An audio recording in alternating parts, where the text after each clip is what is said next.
Во уште едно издание на Формула 1 на македонски. Денеска повторно ќе направиме еден технички осврт, односно овој пат ќе објасниме како и зашто функционираат страничните крила, познати како Batchboards на англиски, така што ова е повторно одлична можност за сите љубители на Формула 1 да се здобијат со малку повеќе знаење за самата природа на болидите, така што ве поканувам да останете со мене на овој канал каде што во следните неколку минути ќе се обидеме да разбиеме магијата наречена Формула 1.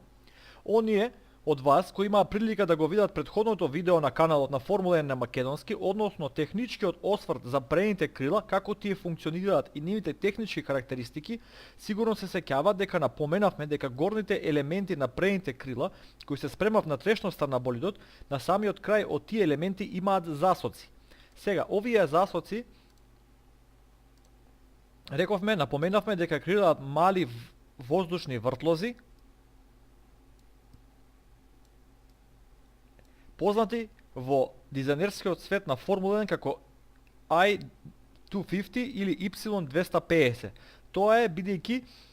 овие воздушни вртлози се креираат на 250 мм од средишноста на самото крило. Тоа е овој дел. Сега, кога овие мали воздушни вртлози одат подолу кон шасијата, по природа на нештата во аеродинамиката, тие мигрираат заедно и во оној момент кога веќе ја поминуваат суспензијата на болидот, тие се групираат и настануваат како еден голем и прилично динамичен воздушен вртлок кој има воздушен ток, односно проток спрема средишниот дел од болидот. Ќе дополниме тука. Сега, што се случува во меѓувреме со плевматиците, односно кој е нивниот ефект врз аеродинамиката? Доколку би ги немале овие странични крила, а при придвижување на болидот, значи самата инерција од плевматикот создава турбулентен воздушен бран позади себе. Значи кога болидот е во движење, позади самиот плевматик имаме ние повеќе турбулентни воздушни протоци кои се со неконзистентен притисок, односно потисна сила, и по природа на самиот дизајн на болидот, тие, кога не би биле менаџирани со помош на аеродинамички елементи, тие били го следеле овој тек. Значи, би оделе до самиот крај на болидот, би го неутрализирале ефектот на подот во аеродинамична смисла и би ја диструптирале работата, би ја нарушиле работата на задната суспензија, односно постојано би носеле нерамномерен и турбулентен товар, односно потисна сила. Сега, за да објасниме која е поентата на самите странични крила, односно на Batchboards, и како е нивниот ефект да се спречи ова, ќе демонстрираме на горната страна од самиот болид. Значи, кога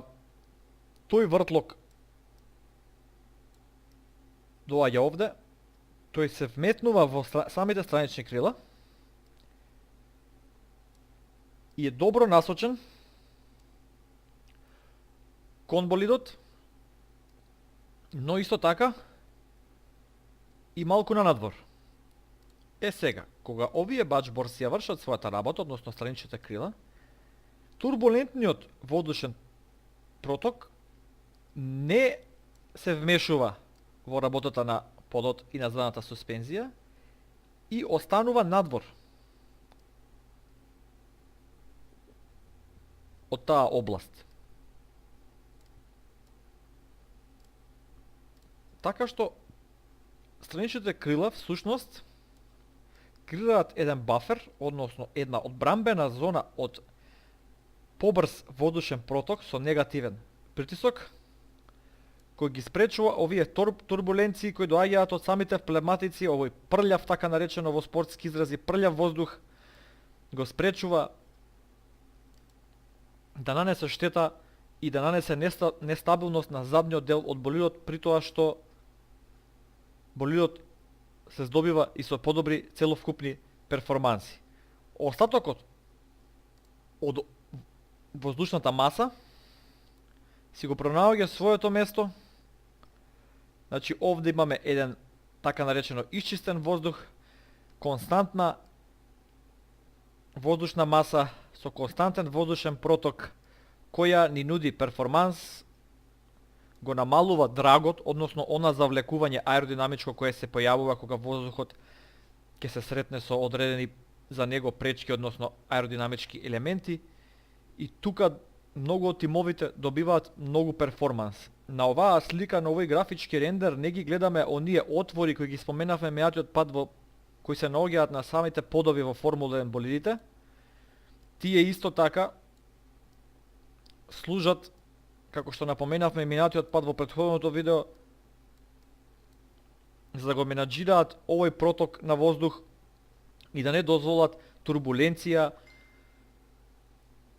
и други штетни последици од самото предвижување на болидот, односно од тој така наречен tire wear или воздушен бран кој произлегува од плевматиците да ја нарушат аеродинамичката стабилност на болидот. Се надевам дека ви се допадна и ова видео, се надевам дека ги најдовте овие информации интересни, така што доколку ви се допадна видеото, ве молам кликнете лайк, ве молам претплатете се на YouTube каналот Формула 1 на македонски преку опцијата subscribe, споделете го видеото, ставете коментар кои се вашите размислувања, дајте ми предлог кој следен дел од болидот би сакале да го обработиме, така што ја очекувам вашата поддршка и се гледаме во некое следно видео. Поздрав!